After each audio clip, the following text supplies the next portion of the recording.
বন্ধুরা, সম্পূর্ণ পর্ব দেখতে চ্যানেলটি সাবস্ক্রাইব করুন। রোশন ও দেবলীনাকে একসাথে দেখে ফেলার পর থেকেই কুসুমের জীবনে যেন অন্ধকার নেমে আসে।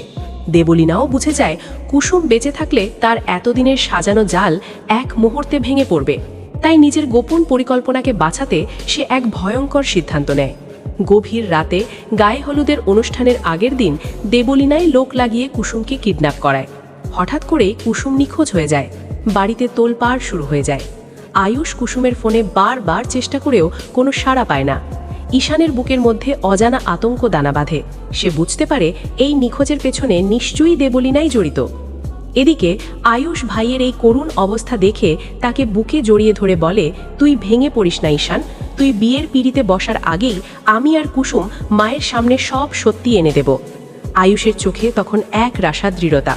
সে ঠিক করে কুসুমকে খুঁজে বের করতেই হবে। অন্যদিকে বন্দি অবস্থায় কুসুম নিজেকে দুর্বল হতে দেয় না।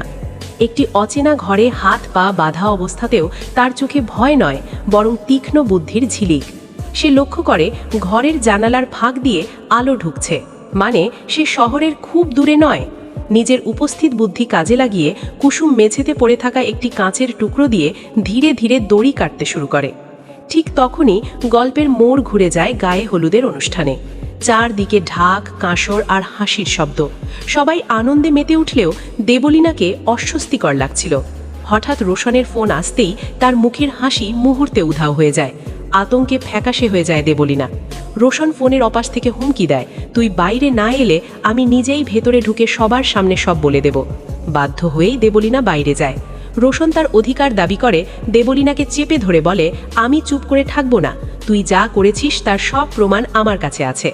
এই উত্তেজনার মাঝেই আয়ুষের গায়ে হলুদের অনুষ্ঠানে কুসুমের অনুপস্থিতি সবার চোখে পড়ে। আয়ুষের সন্দেহ আরও গাঢ় হয়। ঠিক সেই সময় দেবলীনা ভেতরে ঢুকতেই কুসুমের জায়গায় দাঁড়ানো এক আত্মীয়র চোখে পড়ে দেবলীনাদের অদ্ভুত আচরণ। আর সবচেয়ে গুরুত্বপূর্ণ, দেবলীনাদের গালে লেগে থাকা হলুদের দাগ। কুসুম থাকলে সে ঠিকই বুঝতে পারত এই হলুদ পবিত্র অনুষ্ঠানের নয়।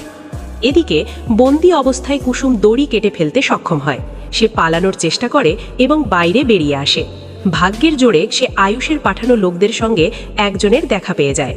অন্যদিকে আয়ুষ প্রমাণ জোগাড় করে মায়ের সামনে সত্যি বলার প্রস্তুতি নিচ্ছিল। ঠিক তখনই কুসুম ফিরে আসে। মলিন মুখ, ক্লান্ত শরীর, কিন্তু চোখে আগুন। সবার সামনে দাঁড়িয়ে সে দেবলীনাকে প্রশ্ন করে, তোর গালে যে হলুদ লেগেছিল সেটা ঈশানের গায়ে হলুদের ছিল না, সেটা ছিল রোশনের হাতের। দেবলীনা কিংকর্তব্য বিমূঢ় হয়ে যায়। রোশনও তখন আর চুপ থাকতে পারে না।